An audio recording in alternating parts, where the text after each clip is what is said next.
Jésus. Seigneur, aujourd'hui nous célébrons la vie. Nous célébrons la vie. Tu es le Dieu vivant et tu agis ce matin dans chacune de nos vies. Toi le ressuscité, toi qui as vaincu la mort et toi qui as vaincu aussi les conséquences de la mort.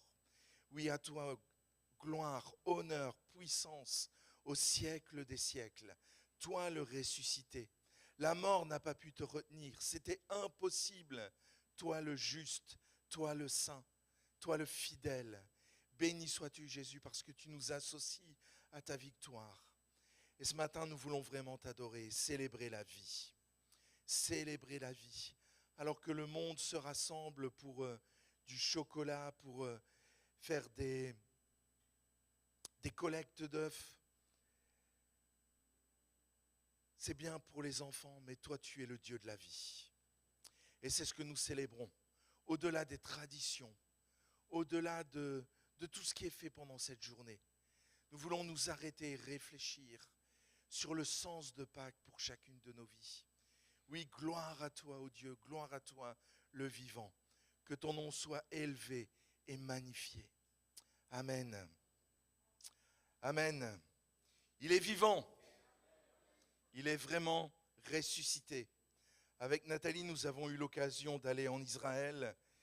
Et comme tout pèlerin depuis le Xe siècle et même avant, nous allons sur les lieux saints, nous nous recueillons. Nous sommes allés donc dans le jardin du tombeau, l'un des lieux, c'est le lieu préféré des protestants et des évangéliques par rapport à la cathédrale du Saint-Sépulcre. Et puis je suis rentré dans la tombe, et puis certains, je pense qu'en rentrant dans cette tombe, s'attendent à avoir un grand frisson. Je n'ai pas eu de frisson particulier, rien du tout. Mais le frisson, je peux l'avoir aujourd'hui, ici, dans cet endroit, parce qu'il est vivant et qu'il agit par son esprit, qu'il n'est pas attaché à un endroit, qu'il n'est pas attaché à un lieu, mais qu'il est attaché à nous par son esprit qui agit dans chacune de nos vies. Amen. C'est un jour particulier dans l'histoire de l'humanité. Ce n'est pas un jour comme les autres jours, ce n'est pas un dimanche comme les autres dimanches. C'est le jour où la vie a gagné sur la mort. Et cette journée, nous célébrons donc le Christ ressuscité, qui est la garantie de notre propre résurrection. Je n'ai pas entendu assez fort l'amen. Amen. Amen. Et avec l'apôtre Paul, nous pouvons proclamer cette parole d'1 Corinthiens 15 à partir du verset 55. Mort, où est ton aiguillon? Enfer, où est ta victoire? L'aiguillon de la mort, c'est le péché. Et ce qui donne sa puissance au péché, c'est la loi. Mais que Dieu soit remercié, lui qui donne la victoire par notre Seigneur Jésus-Christ. Amen. Savez-vous que dans la Bible, hormis celle de Jésus, nous avons 7 récits de résurrection. Nous en avons 3 dans l'Ancien Testament et 4 dans le Nouveau Testament, en plus de celle de Jésus. Dans l'Ancien Testament, nous avons la résurrection du fils de la veuve de Sarepta par Élie. Nous avons la résurrection du fils de la Sunamite par Élisée.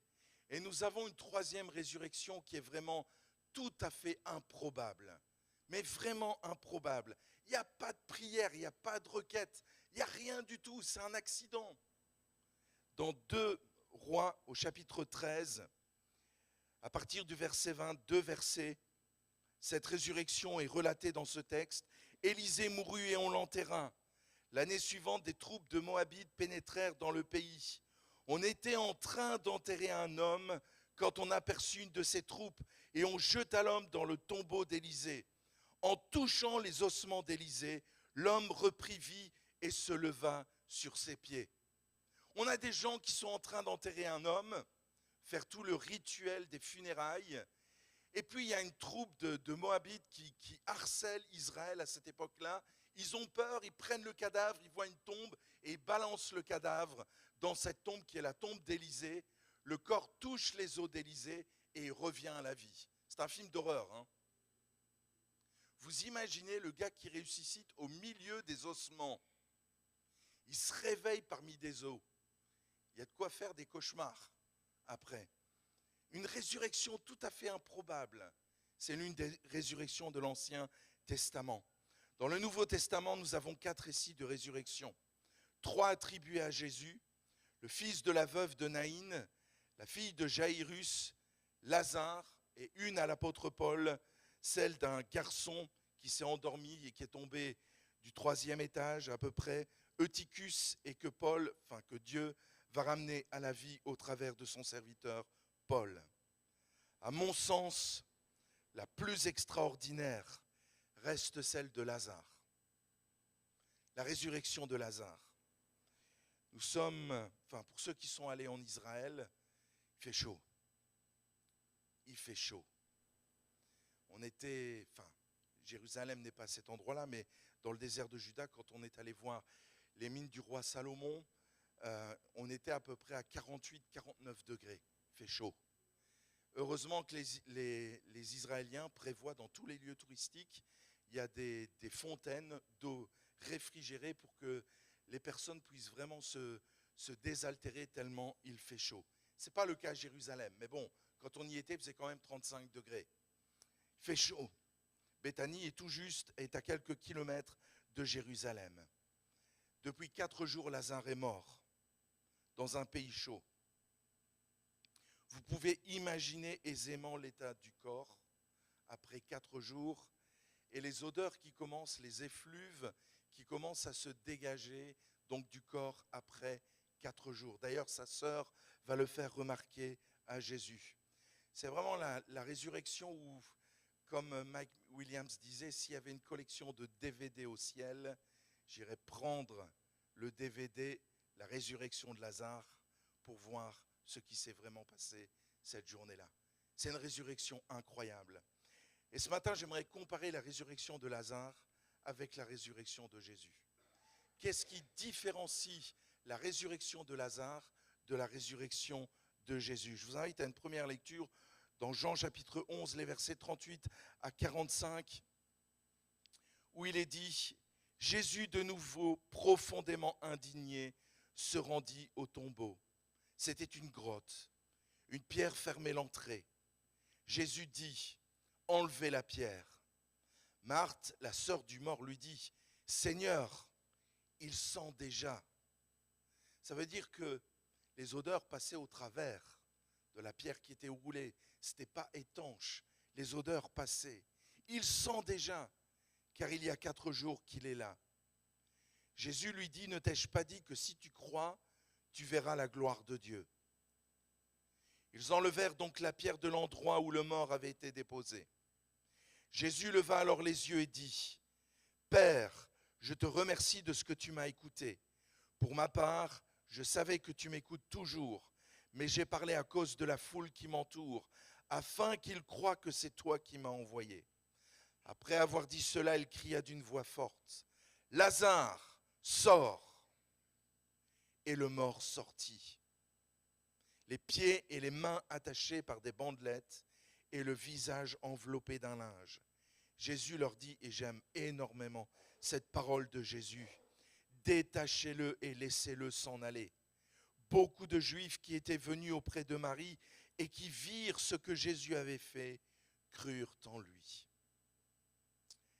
Et une deuxième lecture dans l'évangile, on reste dans l'évangile de Jean, au chapitre 20, les 9 premiers versets. Le dimanche, Marie de Magdala se rendit au tombeau de bon matin, alors qu'il faisait encore sombre, et elle vit que la pierre avait été enlevée de l'entrée du tombeau. Elle courut trouver Simon-Pierre et l'autre disciple que Jésus aimait et leur dit « Ils ont enlevé le Seigneur du tombeau, et nous ne savons pas où ils l'ont mis. » Pierre et l'autre disciple sortirent donc et allèrent au tombeau. Ils couraient tous les deux ensemble, mais l'autre disciple courut plus vite que Pierre et arriva le premier au tombeau. Il se pencha et vit les bandelettes posées par terre. Cependant, il n'entra pas.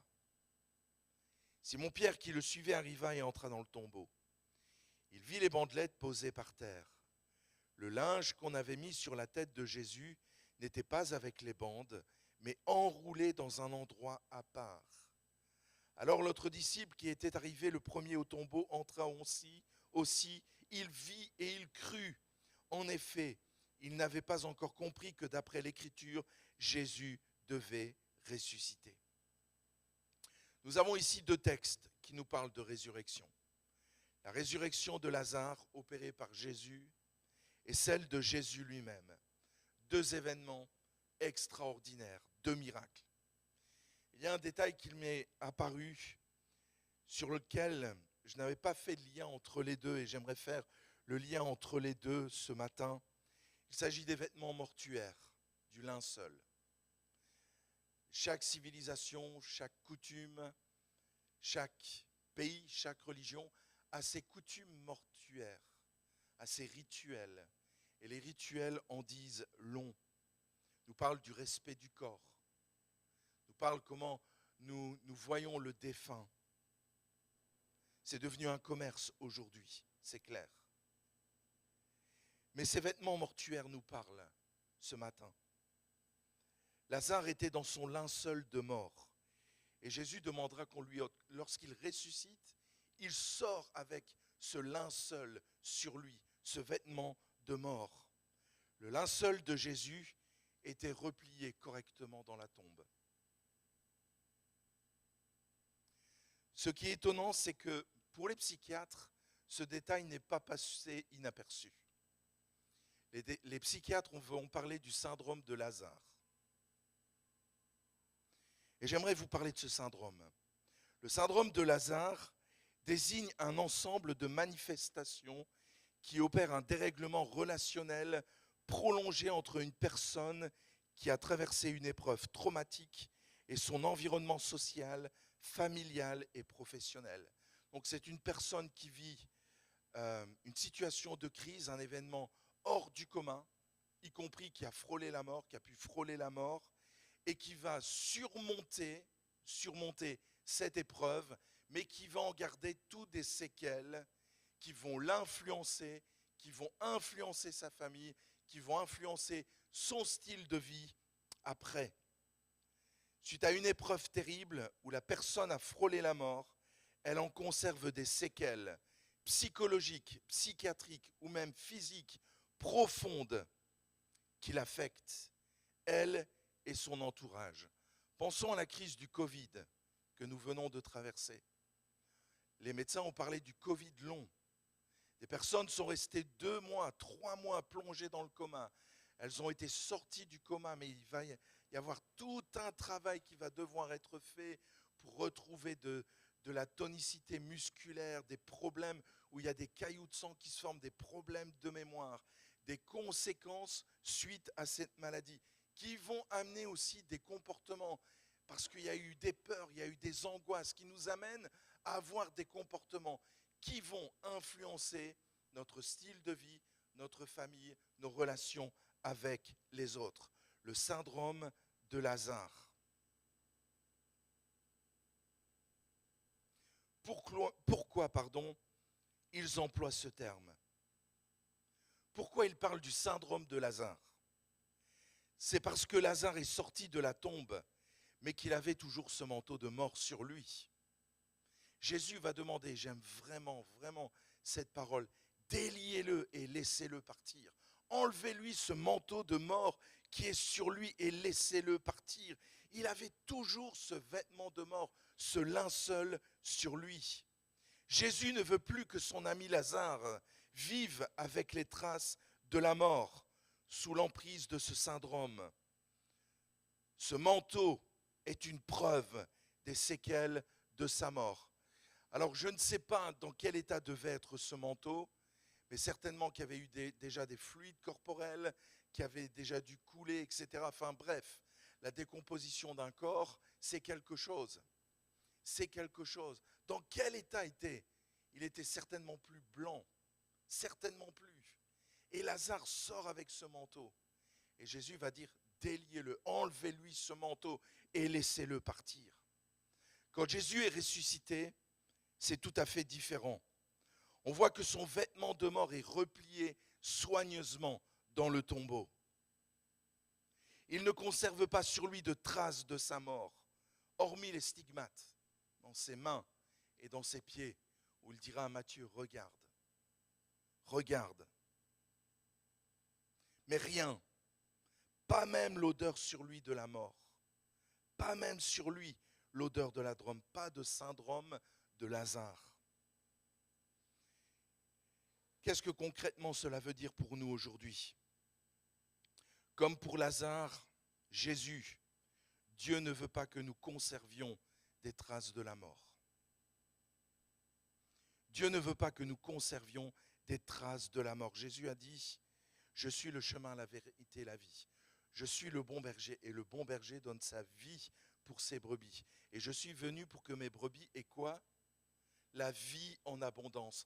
Pas la mort en abondance, pas des traces de mort, mais la vie en abondance. Et pas simplement que dans le futur, lorsqu'il viendra nous rechercher, mais aussi maintenant dans notre présent, dans notre vie quotidienne. La Bible, au travers des écrits de Paul, déclare que lorsque nous naissons de nouveau, c'est-à-dire que nous nous tournons vers Dieu, que nous reconnaissons que nous sommes pécheurs, que nous avons besoin de sa grâce, que nous confessons qu'il devient notre Seigneur et Roi, nous sommes nés de nouveau. C'est-à-dire que nous devenons chrétiens, que nous reconnaissons donc Christ comme sauveur personnel. Et là, nous passons de la mort à la vie. Nous étions morts spirituellement et nous passons à la vie spirituellement. C'est comme une résurrection spirituelle, une vie nouvelle s'offre à nous. Et comme l'apôtre Paul le dit, dans l'épître aux Corinthiens, la 2e, les choses anciennes sont passées, toutes choses sont devenues nouvelles. Amen. Voici, toutes choses anciennes sont passées et toutes choses sont devenues nouvelles. Une nouvelle identité. Je suis enfant de Dieu. Je ne suis plus esclave de la peur, on le chante. Je suis enfant de Dieu. Une nouvelle identité. Et cette nouvelle identité ne passe pas par un statut, pas par un document. Vous savez très bien comme moi l'importance des documents administratifs, de cette petite carte, notre carte d'identité qui nous définit, qui nous détermine, qui nous donne une identité. On a reçu une nouvelle carte d'identité. Je suis enfant de Dieu, citoyen des cieux.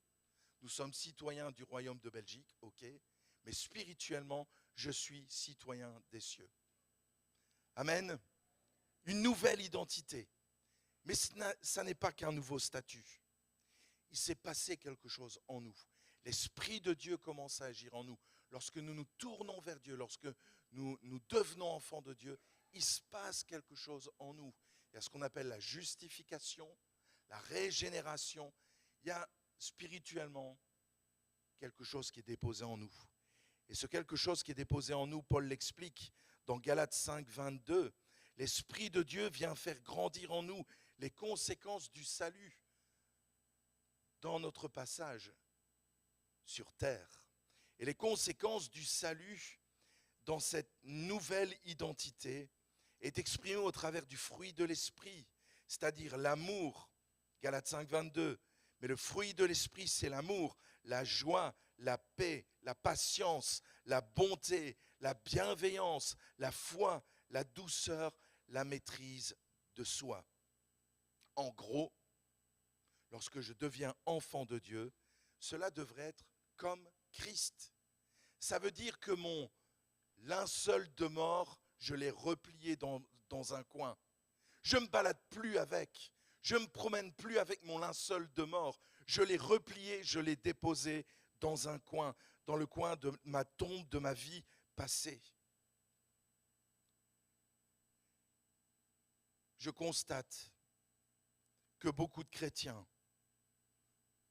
vivent et manifestent le syndrome de Lazare. À des niveaux différents, mais que le syndrome de Lazare reste présent chez de nombreux chrétiens.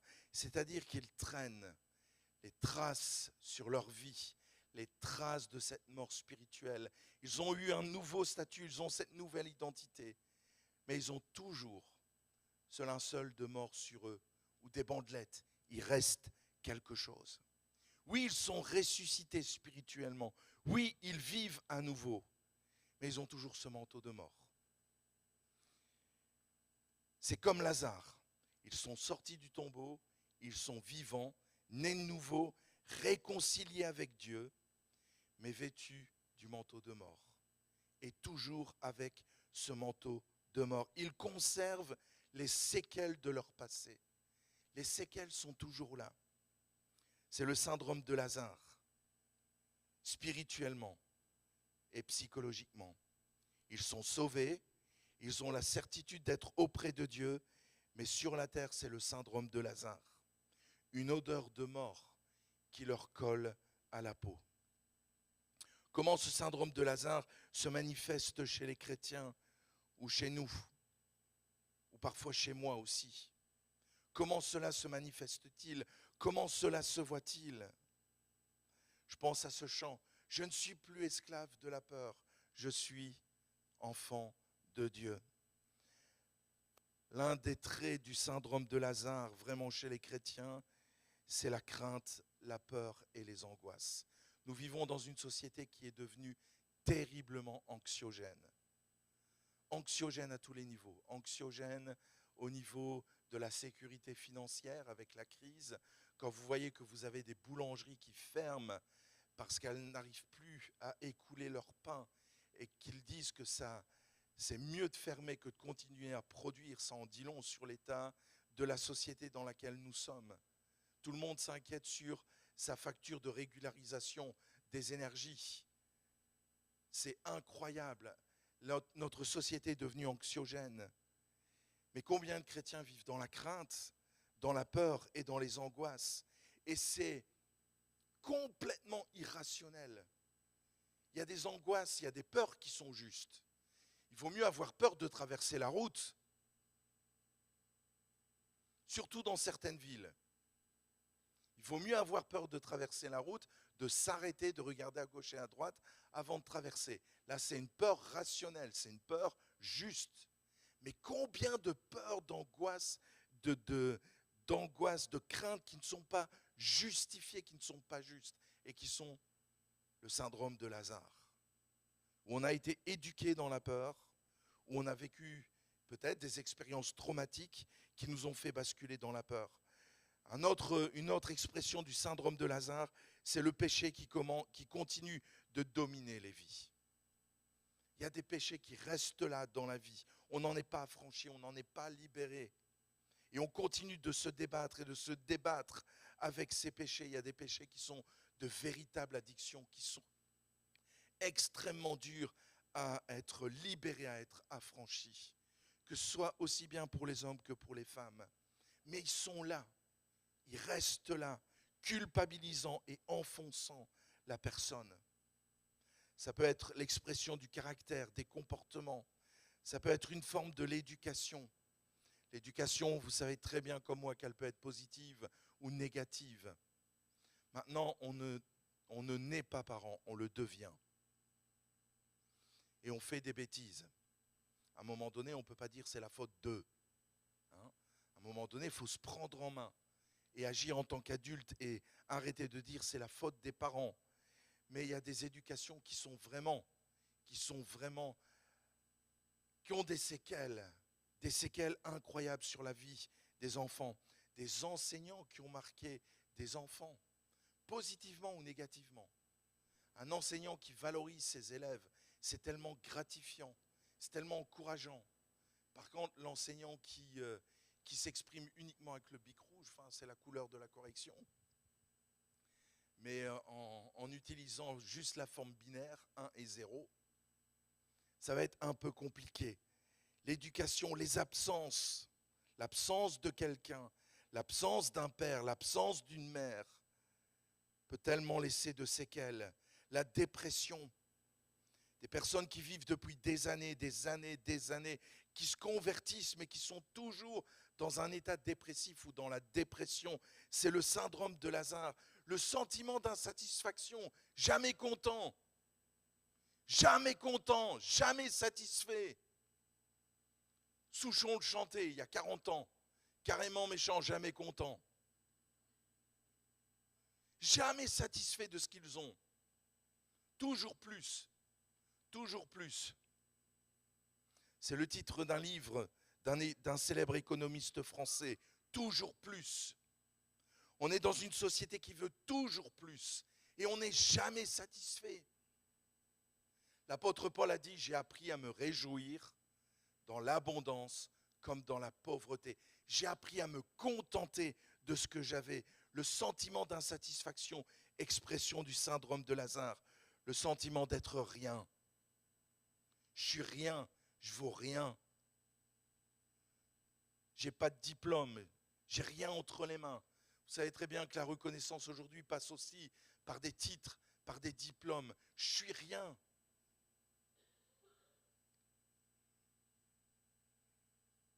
Le syndrome de Lazare peut avoir la forme de la haine.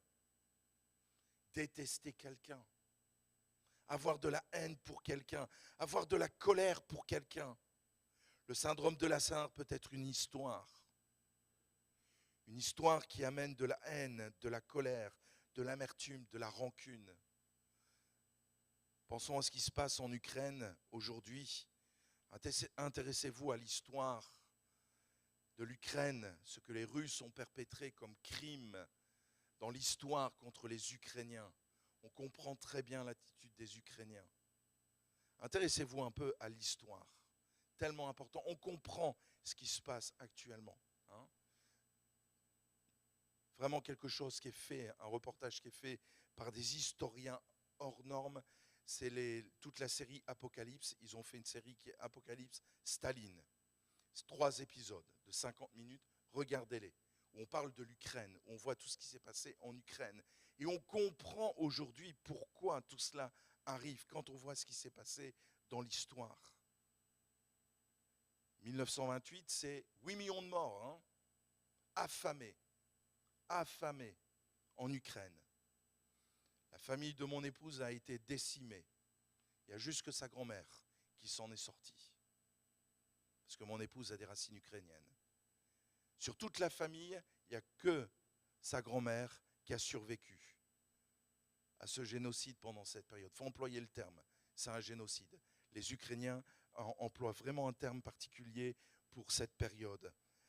Une histoire qui devient un syndrome de Lazare et qu'on traîne pendant des décennies et des décennies. Et parfois, on transmet ça de génération en génération. Tout ce qui nous détruisait avant et qui parfois est toujours présent. On est sauvé, on est enfant de Dieu, mais il y a toujours quelque chose qui nous détruit, qui est là, qui nous empêche de nous épanouir. Alors qu'on a reçu Galates 5, 22, le fruit de l'esprit, mais on n'arrive pas à s'épanouir. Parce qu'il y a toujours ce manteau de mort que nous traînons. Le syndrome de Lazare concerne aussi les proches. On peut vivre avec des personnes qui sont atteintes par ce syndrome. Et il peut affecter toute une famille. Il affecte les proches d'une victime. Ce matin, j'espère que vous comprenez où je veux en venir. Ce syndrome, cette odeur de mort qui peut nous coller à la peau, affecte aussi les autres, notre entourage et l'Église même. Qu'est-ce que Christ nous propose? Parce que c'est ça qui est intéressant. Qu'est-ce que Christ nous propose? Comme pour Lazare, c'était en prévision de sa propre résurrection. La résurrection de Jésus n'a pas que des implications pour le futur. Ouf, ça nous assure de notre propre résurrection.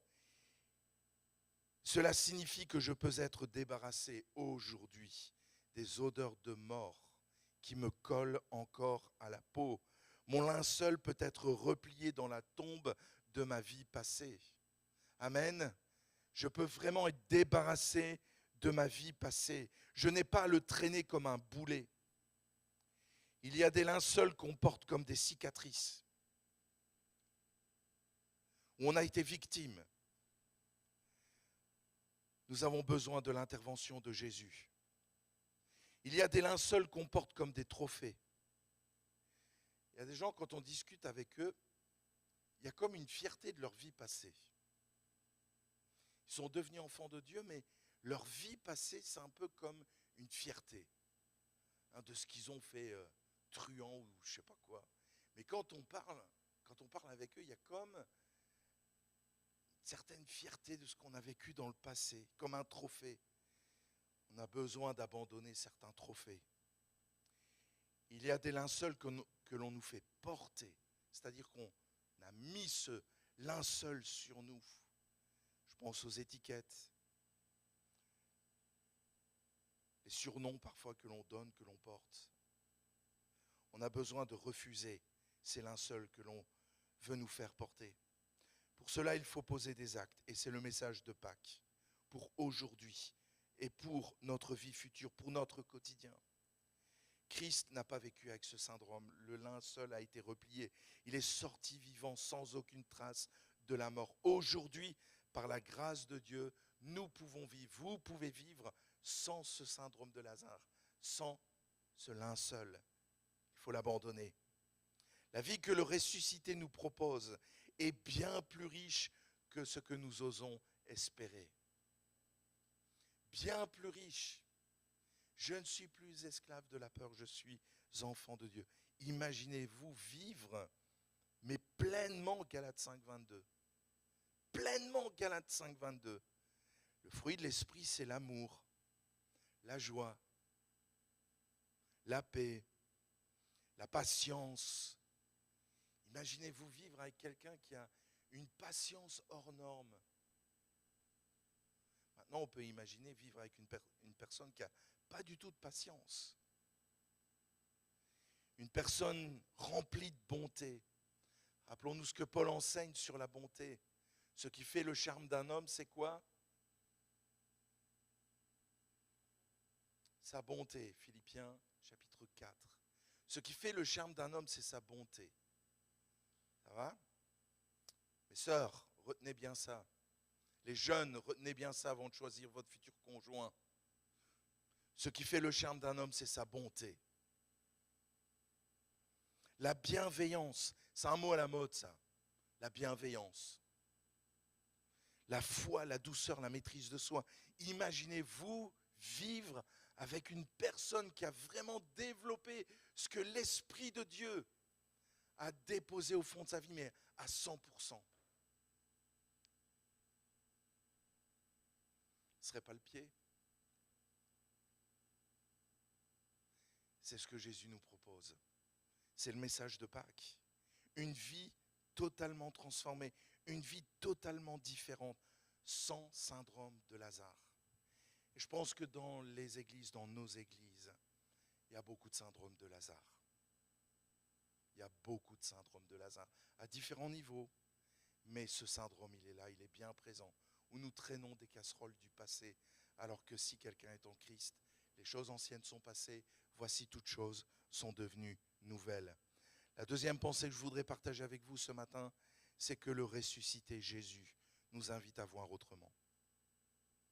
Dans Jean chapitre 11, les versets 3 à 4, donc dans la résurrection de Lazare, les sœurs envoyèrent dire à Jésus, « Seigneur, celui que tu aimes est malade. »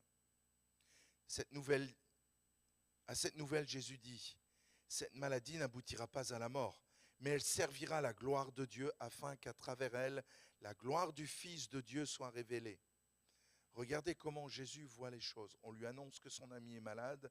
Lui, il voit que tout cela va servir à révéler la gloire de Dieu. Les versets 11 à 14. Après ces paroles, il leur dit, « Notre ami Lazare s'est endormi. » Il ne parle pas de mort, hein. « Notre ami Lazare s'est endormi, mais je vais aller le réveiller. » Les disciples lui dirent, « Seigneur, s'il s'est endormi, il sera guéri. » En fait, voyez comment les disciples raisonnent, hein. En fait, Jésus avait parlé de la mort de Lazare, mais ils crurent qu'il parlait de l'assoupissement du sommeil. Jésus leur dit alors ouvertement, « Eh les gars, ouvrez les yeux, Lazare est mort. » En gros, les versets 23-27, Jésus lui dit, « Ton frère ressuscitera. » « Je sais, lui répondit Marthe, qu'il ressuscitera lors de la résurrection le dernier jour. » Jésus lui dit, « C'est moi qui suis la résurrection et la vie. Celui qui croit en moi vivra même s'il meurt. Et toute personne qui vit et croit en moi ne mourra jamais. Crois-tu cela ?» Elle lui dit, « Oui Seigneur, je crois que tu es le Messie, le Fils de Dieu qui devait venir dans le monde. » Ces textes nous montrent vraiment une façon de voir totalement différente entre Jésus et ses interlocuteurs. Le message de Pâques, c'est une invitation à voir autrement. À voir autrement. Nous sommes enfermés dans des schémas de pensée, des mécanismes de réflexion sur nos vies, celles de nos proches, les circonstances de la vie, sur Dieu même, sur son plan pour nos vies, sur sa volonté, parfois sur une conception de l'Église, sur les rapports entre nous. Nous bétonnons ces mécanismes, des vécus en établissant des normes. Le ressuscité voit autrement. Pâques, c'est une invitation à voir autrement avec les yeux du ressuscité. Avec Pâques, l'impossible devient possible. Avec Pâques, l'impossible devient possible. Vous imaginez passer de la mort à la vie. De la mort à la vie. C'est incroyable. C'est extraordinaire. Passer de la mort à la vie. Avec Pâques, l'impossible devient possible. Combien de fois nous prononçons par rapport à des situations ce mot impossible ou d'autres mots, mais qui signifient la même chose. Certains l'ont connu, David Hamilton, rien à voir avec le photographe. Il est directeur de collège biblique en Angleterre maintenant. Il travaille avec l'association fondée par David Wilkerson. Teen Challenge, voilà, il travaille dans le cadre de Teen Challenge. C'est un ancien terroriste irlandais. Il a fait 12 ans de prison pour meurtre. Sur ses bras étaient tatouées des grenades, des femmes nues, et à sa conversion, elles se sont converties avec. Il leur a fait tatouer des maillots de bain pour que les gens bien pensants ne soient pas choqués. Sa maman disait, mon fils est un cas irrécupérable, est un cas désespéré. Est un cas désespéré. Cet homme s'est converti en prison et comme il le dit dans son témoignage, en fumant Marc, Luc et Jean, il utilisait les pages de la Bible pour faire ses cigarettes et il s'est converti en prison. Vraiment une vie transformée, changée du jour au lendemain. Avec Pâques, le message de Pâques, c'est que l'impossible devient possible. Que Dieu nous aide à voir autrement. Que l'impossible devient possible contre toute attente. Contre toute attente. Aucune situation n'est désespérée. Aucune situation n'est impossible à Dieu. Il y a le plan de Dieu que nous ne connaissons pas, mais avec Pâques, l'impossible devient possible. Avec Pâques, je passe du désespoir à l'espoir.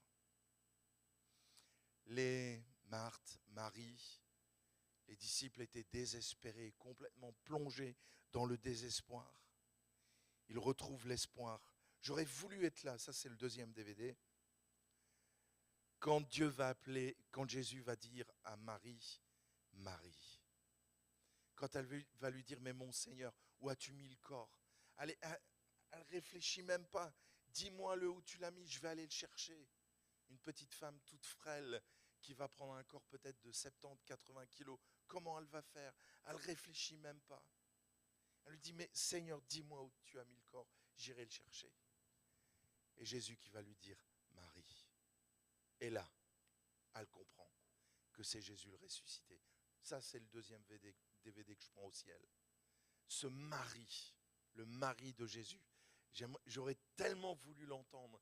Ce mari qui fait passer du désespoir à l'espoir. Dis seulement un mot et mon serviteur sera guéri. Un seul mot de Jésus fait la différence. Marie. Rien que la prononciation du nom de Marie a fait toute la différence et a fait basculer Marie du désespoir dans l'espoir. Pâques, c'est un message d'espoir, mes amis. Il n'y a aucun cas désespéré pour Dieu. Il faut continuer de placer notre confiance et notre espoir en Dieu. Avec Pâques, je passe de la mort à la vie. Ce n'est plus moi qui vis, c'est Christ qui vit en moi. Ce n'est plus moi qui vis, c'est Christ qui vit en moi. On l'a chanté ce matin. Je passe de la mort à la vie. Christ est ma vie et mourir est un gain, déclarait l'apôtre Paul. Avec Pâques, ma spiritualité est rafraîchie. elle passe aussi parfois de l'hibernation, de la fatigue, de l'endormissement à la vie quand on découvre le message de Pâques. Avec Pâques, je découvre le Dieu vivant, le Dieu qui sauve, le Dieu qui libère, le Dieu qui guérit et le Dieu qui revient. On l'a chanté aussi ce matin. Avec Pâques, je sors des traditions humaines pour entrer dans le plan de Dieu.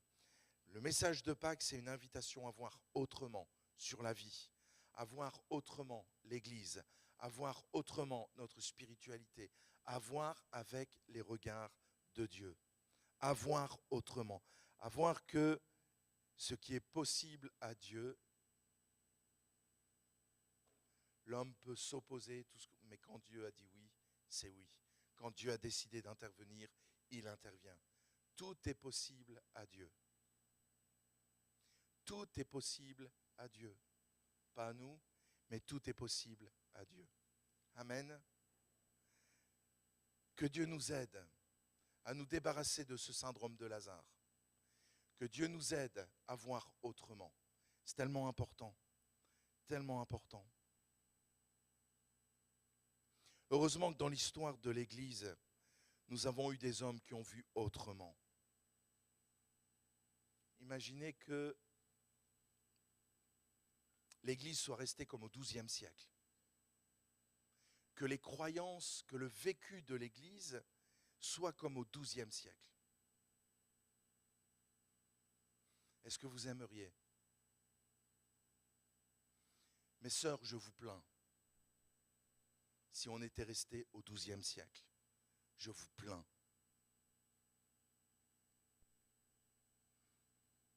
Heureusement qu'il y a des hommes éclairés par l'Esprit de Dieu, sont passés de la mort à la vie. Je pense à Martin Luther, cet homme que Dieu a utilisé au XVIe siècle, Jean Calvin. C'est le réformateur préféré des Français. Jean Calvin. Je répète, Jean Calvin. Jean qui a le vin.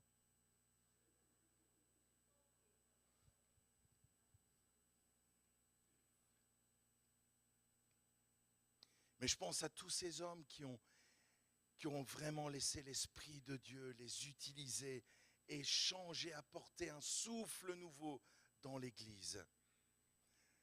Je pense au réveil d'Azusa Street, au réveil du Pays de Galles, qui ont amené vraiment un vent de fraîcheur que Dieu a utilisé pour amener un vent de fraîcheur. Les assemblées de Dieu qui sont nées, les églises apostoliques, les églises baptistes, etc., qui ont apporté un vent de fraîcheur, un renouveau dans l'Église. Je découvre un Dieu vivant qui sauve, qui libère, qui guérit, qui revient, qui nous fait entrer de plus en plus dans son plan, voir autrement et être libéré du syndrome de Lazare. Amen. J'aimerais qu'on puisse prendre ce chant. Dieu est puissant. Il est juste et grand, il peut tout accomplir. On va se lever pour chanter ce chant. Et je vous invite à réfléchir à la prédication ce matin. Seigneur, où j'en suis? Est-ce que sur ma vie, il y a ce syndrome de Lazare? Est-ce que je suis enfermé dans une façon de voir, de penser? Est-ce que ce syndrome de Lazare, est-ce que je porte encore ce linceul de mort? Au lieu d'être totalement, où j'ai replié ce linceul dans la tombe et où je l'ai laissé dans la tombe? Ou est-ce que je me traîne toujours avec ce manteau de mort? Seigneur, merci pour ce message de Pâques, qui est vraiment un message de vie. Tu es la vie et tu viens donner la vie en abondance. Tu ne nous donnes pas des miettes. Tu n'as pas donné des miettes à l'humanité. Tu t'es donné entièrement afin que nous ayons la vie en abondance. L'œuvre de ton esprit dans nos vies, c'est une œuvre de plénitude et pas de médiocrité.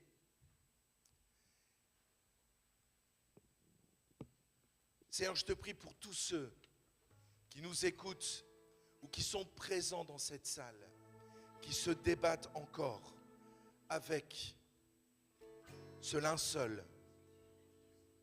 ce manteau de mort,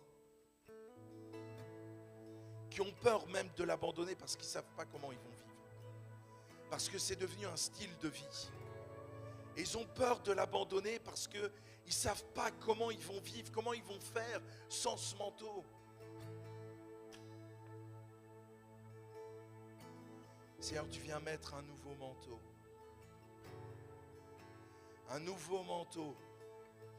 Débarrassé de honte, débarrassé de culpabilité, débarrassé de la crainte, débarrassé de propos qui nous ont humiliés, qui nous ont abaissés, qui nous ont cassés. Tu viens mettre quelque chose de nouveau dans notre cœur parce que tu es le Tout-Puissant.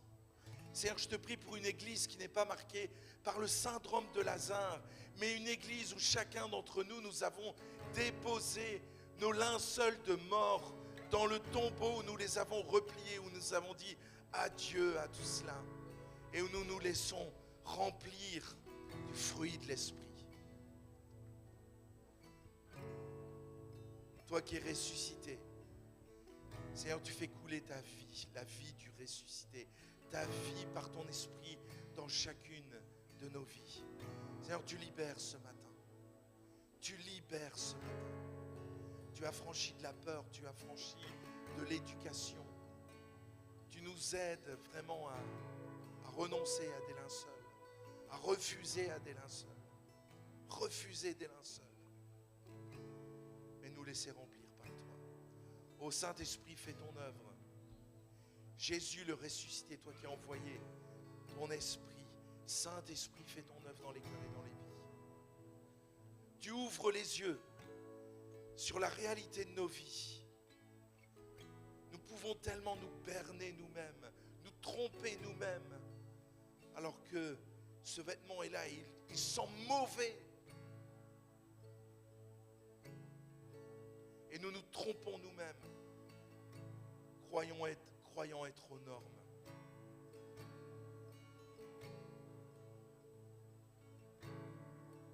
Saint-Esprit, parle à nos cœurs et mets en lumière ces syndromes qui sont encore présents pour les abandonner. Tu as tout porté à la croix, y compris ces syndromes. Y compris ces syndromes, tu les as portés à la croix. Viens, Saint-Esprit. Nous voulons t'élever, Jésus. Nous voulons t'élever. Proclamer ta grandeur sur nos vies, pas simplement que sur l'Église, mais sur nos vies. Dieu est puissant, il est juste et grand, il peut tout accomplir. Croyez-le ce matin, il peut accomplir ce travail dans vos vies, mais pas sans vous. Il va travailler avec vous, mais pas sans vous. Dieu ne travaille pas sans nous. Ce n'est pas un magicien, ce n'est pas un coup de baguette magique. Il travaille avec nous, pas sans nous. Dieu est puissant, il est juste et grand, il peut tout accomplir. Plus grand que nos pensées, plus grand que nos désirs. Il a fait de grandes choses. Alors proclamons-le ce matin. Soit il a fait, soit il fait ou il va faire de grandes choses. Où tu passes ce matin du désespoir à l'espoir. Il va faire de grandes choses, ou il fait de grandes choses. Chantons-le ensemble. Dieu est puissant, il est juste et grand. Seigneur Jésus.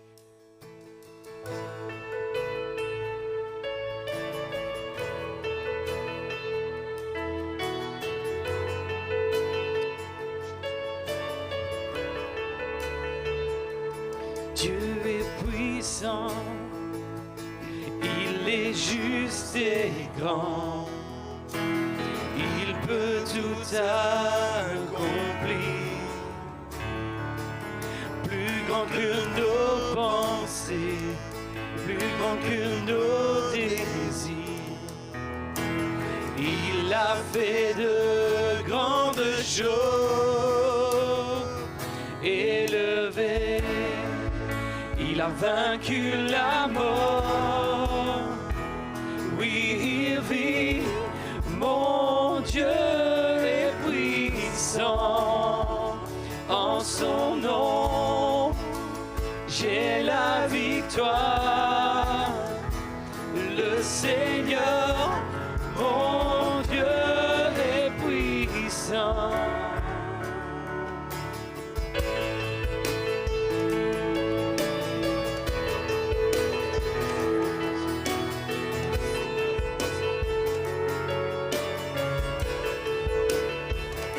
Et Dieu vit en nous, il est parmi nous, il ouvre la voie,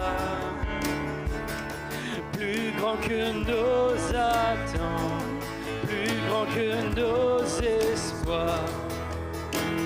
Il a fait de grandes choses, élevé, il a vaincu la mort. Oui, il vit, et mon Dieu est puissant. En son nom, j'ai la victoire. Le Seigneur, mon Dieu est puissant. Oui, élevé, élevé, il a vaincu la mort. Et oui, il vit, mon Dieu est puissant. Et en son nom, j'ai la victoire. Et le Seigneur, mon Dieu est puissant. Et Dieu est ici, et sa grâce nous conduit. Il ne s'éloigne jamais, il ne s'éloigne jamais. Et Dieu est pour nous, et ses bras sont ouverts.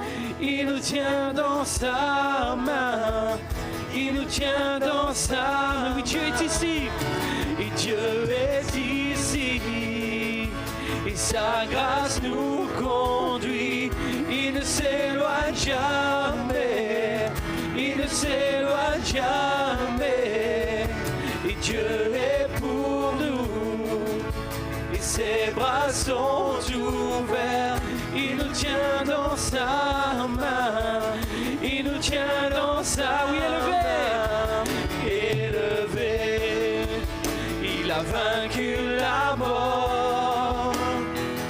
Oui, il vit, mon Dieu est puissant. En son nom, j'ai la victoire. Et le Seigneur, mon Dieu est puissant. Élevé, élevé, il a vaincu la mort. Oui, il vit, mon Dieu est puissant. En son nom, j'ai la victoire. Le Seigneur, mon Dieu est puissant. Et le Seigneur, mon Dieu est puissant. Alléluia, Jésus. Alléluia, Jésus. Seigneur Jésus. Alléluia, Seigneur. Il n'y a pas d'âge pour vivre la vie. Que l'on soit enfant ou adulte ou personne âgée.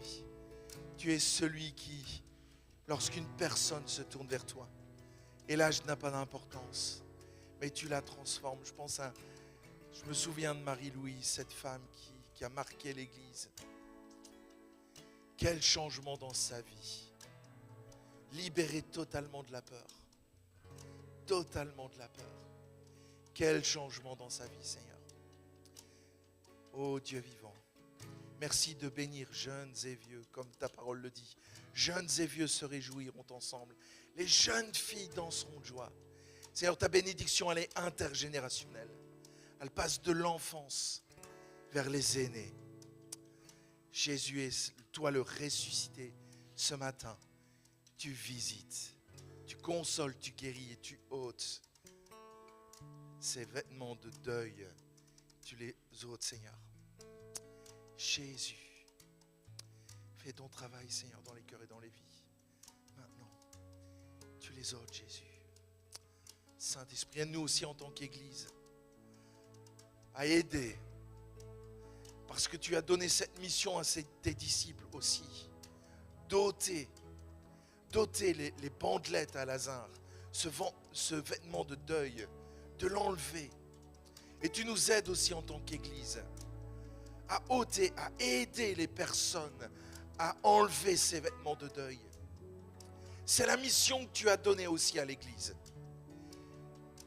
D'être un peuple qui voit les vêtements de deuil et qui les enlève.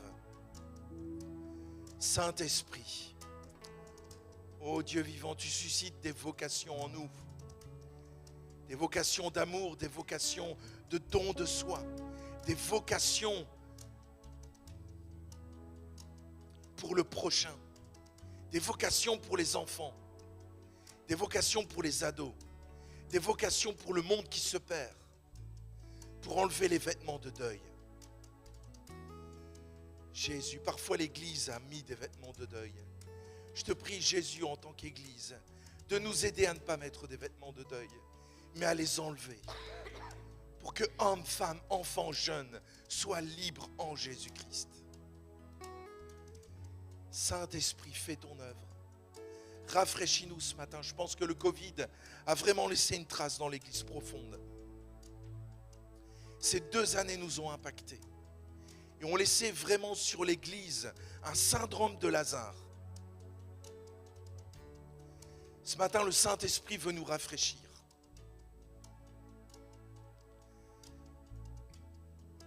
Et nous aider à enlever ce syndrome qui est là. L'Église a vraiment difficile à redécoller. Elle a été impactée, même s'il n'y a pas, à part Maurice qui a été vraiment marqué dans sa santé, sinon la majorité a traversé cette crise sans trop de problèmes, même si nous avons été marqués à des degrés différents. Mais psychologiquement et spirituellement, l'Église a été marquée. Et je pense que ce matin, c'est aussi un tournant. Ce dimanche de Pâques 2022, c'est aussi un tournant pour l'Église, pour qu'elle se dépouille de ce syndrome qui l'a marquée, pour retrouver la dynamique qu'elle avait auparavant.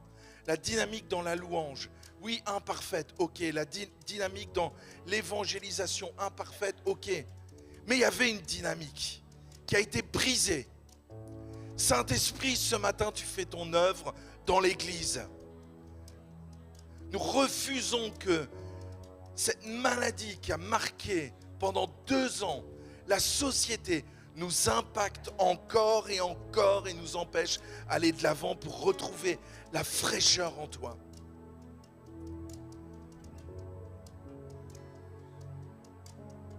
Saint-Esprit, tu agis ce matin.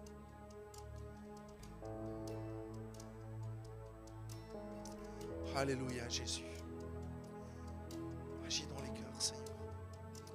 Alléluia, Jésus.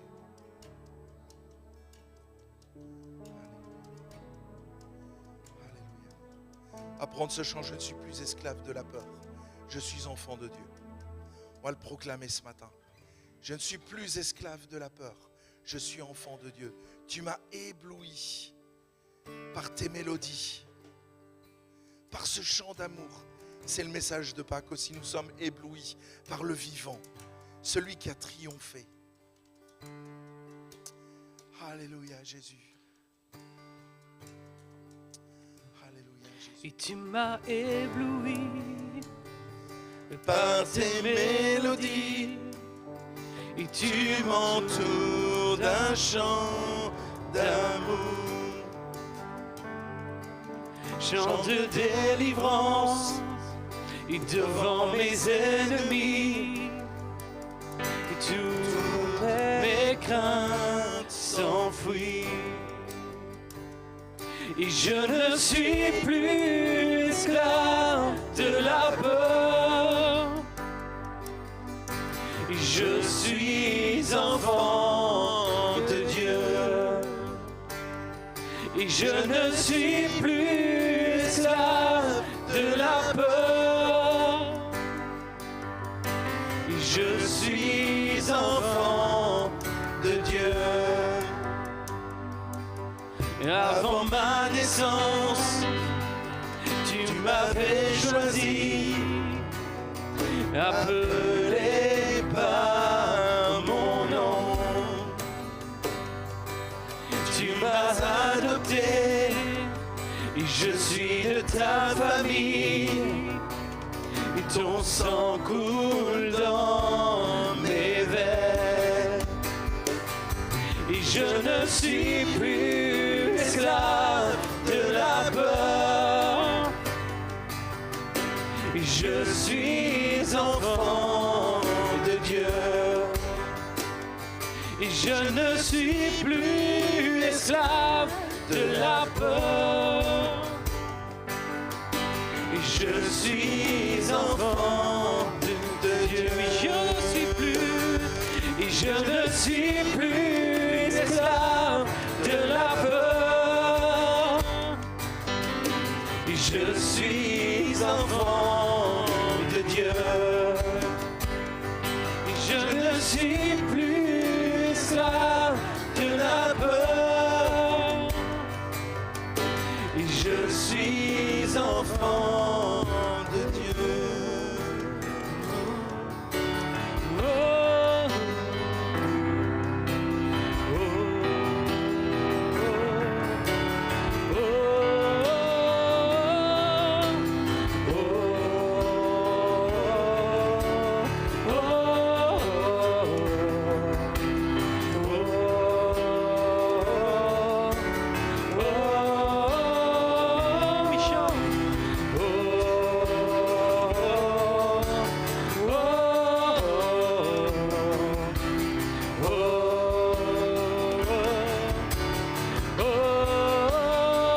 tu fends la mer, et tu fends la mer, et je peux la traverser, et mes peurs se noient dans ton amour.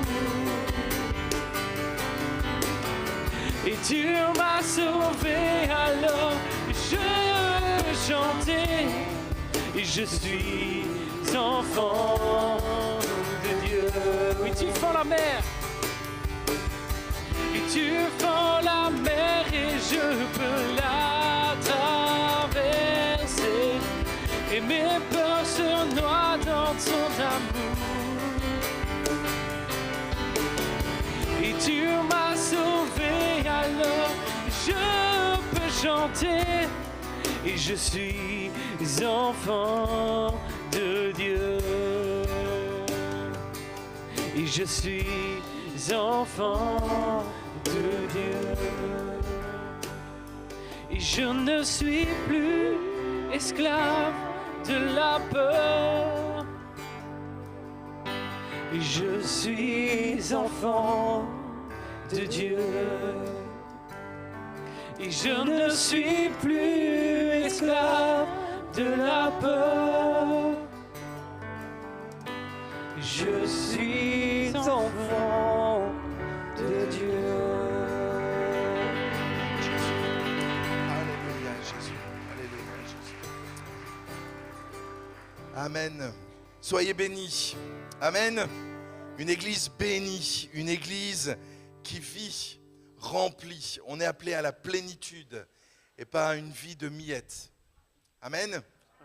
Et c'est le message de Pâques. Une vie de plénitude et pas de miettes. Même si cette dame va dire « mais les chiens mangent les miettes qui tombent de la table ». Mais c'est une vie de plénitude à laquelle nous sommes appelés. Alors j'aimerais vous laisser...